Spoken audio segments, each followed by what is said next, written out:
రారా, ఏంటి ఇంత లేటు? ఈ రోజు ఆటో స్ట్రైక్ ఆంటీ, అందుకే కొంచెం లేట్ అయింది. సర్లేరా, ఇక నుంచి నువ్వు ఆటోల్లో తిరగడానికి వీల్లేదు. ఈ ఇంటికి కాబోయే కోడలివి. మనకు 6 కార్లున్నాయి, ఒక కారు తీసుకో. అయ్యో, నాకు కార్ అక్కర్లేదు ఆంటీ. నీకు అక్కర్లేకపోవచ్చు, కానీ మన స్టేటస్ కోసమైనా నువ్వు కారు మెయింటైన్ చేయాలి. కార్లో తిరుగుతుంటే నాకు అనవసరమైన హంగామా అనిపిస్తుంది. ఆ ఫీలింగ్ నేను భరించలేను ఆంటీ. నువ్వు చాలా సింప్లిసిటీ మెయింటైన్ చేసేలా ఉన్నావు. మీ ఇంట్లో వాళ్ళు కూడా చాలా సింపుల్గా ఉన్నారు. ఏంటి, మీరు మా ఇంటికి వెళ్ళారా? అవును, వెళ్ళాను.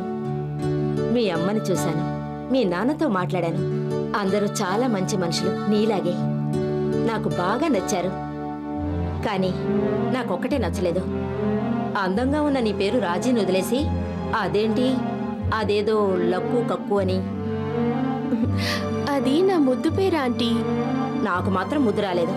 ఆ పేరు వింటుంటే కంపరం పుడుతోంది. అర్జెంటుగా మీ వాళ్ళని ముందు అలా పిలవడం మానేమను. ఓకే ఆంటీ, అలాగే చెప్తాను. మీ ఇంటికి వెళితే నాకు నిజం తెలిసిపోయింది.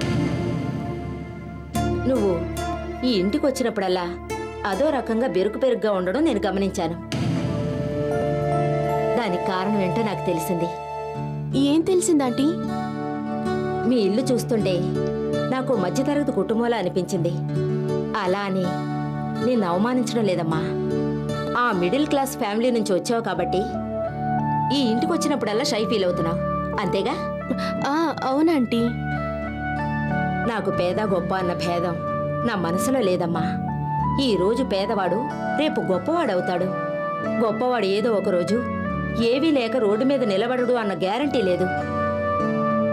నేను కూడా ఒక మధ్యతరగతి కుటుంబం నుంచి వచ్చిన దాన్ని.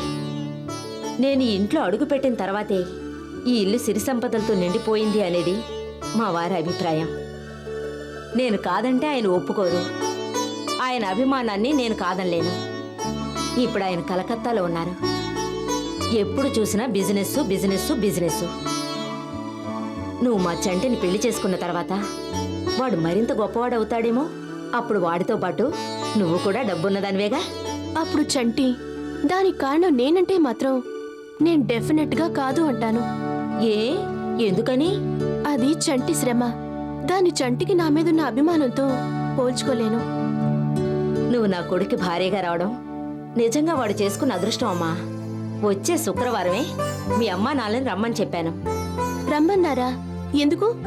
ఎందుకు అని అమాయకంగా అడుగుతావేంటి? పెళ్లి గురించి మాట్లాడుకోవాలి కదా.